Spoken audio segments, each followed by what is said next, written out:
అధ్యక్షుడు మోతిలాల్ నాయక్ ఈరోజు 6వ రోజు చేరింది తన ఆమరణ నిరాహార దీక్ష.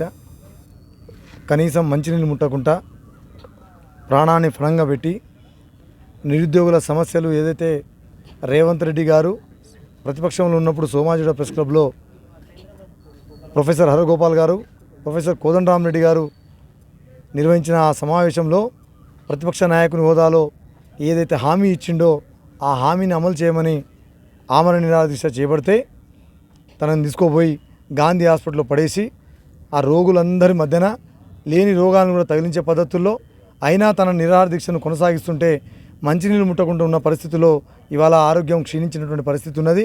ఇప్పటికే నాకు తెలిసి 300 షుగర్ లెవెల్ దాటిపోయింది.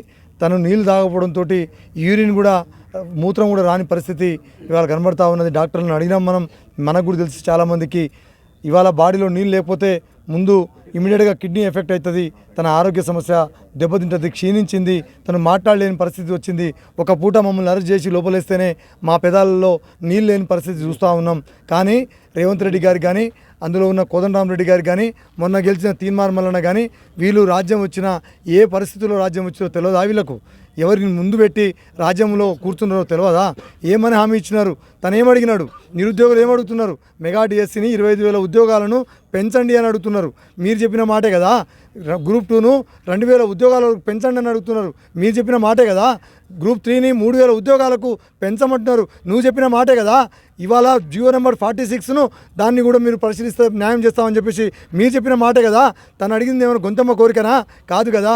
కనీసం నువ్వు 2 లక్షల ఉద్యోగాల్లో సంవత్సరంలో 2 లక్షల ఉద్యోగాలు ఫిలప్ చేస్తా అన్న రేవంత్ రెడ్డి ఇవాళ 7 నెలలు కావస్తుంది. మా సోదరుడు రాజారాం యాదవ్ చెప్పినట్టు 7 నెలల్లో కనీసం 40,000 50,000 ఉద్యోగాలు కూడా ఫిలప్ చేయకపోతే మరి నిరుద్యోగులకు ఏ రకంగా న్యాయం చేసినట్టు అవుతావు?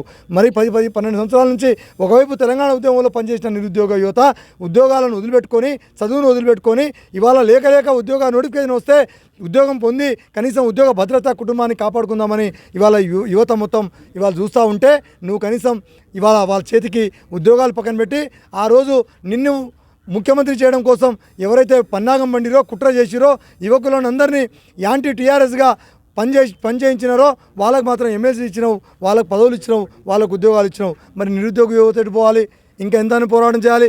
ఆనాడు బ్రిటిష్ వాళ్ళతో పోరాటం చేస్తారు, స్వాతంత్రం తెచ్చుకున్న దాంట్లో యువత ఉంటారు, ఆంధ్రోళన మీద పోరాటం చేస్తారు, తెలంగాణ తెచ్చుకున్న దాంట్లో యువత ఉంటారు, ఉద్యోగం కోసం పోరాటం చేసిన యువత ఉంటారు, తెలంగాణ రైతాంగ సాయుధ పోరాటంలో యువత ఉంటారు. మరి ఇంకా తెలంగాణ తెచ్చుకున్న తర్వాత వచ్చిన ప్రభుత్వం కనీసం యువత గురించి ఆలోచించకపోతే ఇక మీరు దేనికి ఉన్నట్టు? మీ జీవన్ రెడ్డి ఆయన రాజీనామా చేస్తుండని ఒక్క మాట చెప్పినో లేదో 5-6 మంత్రులు తన చుట్టూ పోయిరే. మరి 6 రోజుల నుంచి నిరాహార దీక్ష చేస్తున్న మోతిలాల్ నాయక్ బిడ్డ ఇవాళ మీకు కంటికి కనబడట్లేదా? సీతక్క అంటే మాకు గౌరవం ఉండే, సీతక్క అంటే మాకు అభిమానం ఉండే. 20 సంవత్సరాల నుంచి తను చేస్తున్న పోరాటం మేము చూసిన వాళ్ళం, దగ్గరగా మేము పోరాటంలో పాల్గొన్న వాళ్ళం ఉన్నాం. ఇవాళ సీతక్క మీరు ఎడిపోయినారు. ఎందుకు మీరు భయపడుతున్నారు? ఒక్కసారి వచ్చి నీ బిడ్డను పరామర్శించు, కనీసం తన బాధలు తెలుసుకోండి. నిరుద్యోగ యువత ఇవాళ కొట్టుమిట్టాడుతున్నారు. అటు చదువును దూరమై ఇటు ప్రిపరేషన్ దూరమై మీ కన్ఫ్యూజన్లో పడి ఇవాళ ఉద్యోగాలు లేక ఇబ్బంది పడుతున్నటువంటి పరిస్థితి ఉన్నది. సీతక్క ఎందుకు మీకు ఆ రోషం లేదు? ఎందుకు మీకు ఆ పోరాట పటిమ లేదని ఈ సందర్భంగా గిరిజన బిడ్డగా నేను అడుగుతా ఉన్నా. ఇవాళ గిరిజనుడు ఇవాళ అమర నిరాహార దీక్ష చేస్తున్నాడు. ఏమడిగినా మీరు చెప్పిన హామీలని అడుగుతున్నాడు. దయచేసి ఇప్పటికైనా రాజకీయాలు పక్కన పెట్టండి. మీరు అనుకుంటున్నారేమో యువతను మోసం ఈజీగా చేయొచ్చు, మళ్ళీ 5 సంవత్సరాల తర్వాత ఈ యువత ఉండదు, కొత్త యువత వస్తుంది, వాళ్ళని కూడా బురడి కొట్టొస్తుందని మీరు అనిపించుకోవచ్చు. కానీ సమాజం అంతా ఈజీగా లేదు. యువత అందరూ చైతన్యవంతులమైనారు. అందరూ ప్రతి ఒక్క గ్రామాల్లో పట్టణాల్లో ఎక్కడెక్కడ చైతన్యవంతులమైనటువంటి యువత వదిలిపెట్టారు.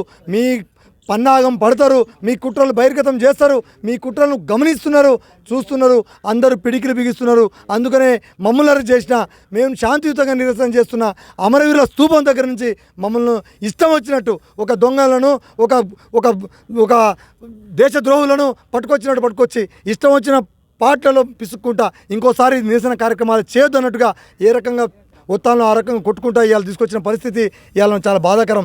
చెప్తున్నాం మేము ఇవాళ ఇది కాక పరిష్కరించకపోతే భవిష్యత్తులో తెలంగాణలో రేవంత్ రెడ్డి గారు అనుకుండొచ్చు ఇవాళ ముఖ్యమంత్రి హోదాలో కూర్చొని చుట్టూ పోలీస్ యంత్రాంగము పెద్ద రాజ్యం మొత్తం పెద్దగా ఉందని అనుకోవచ్చు.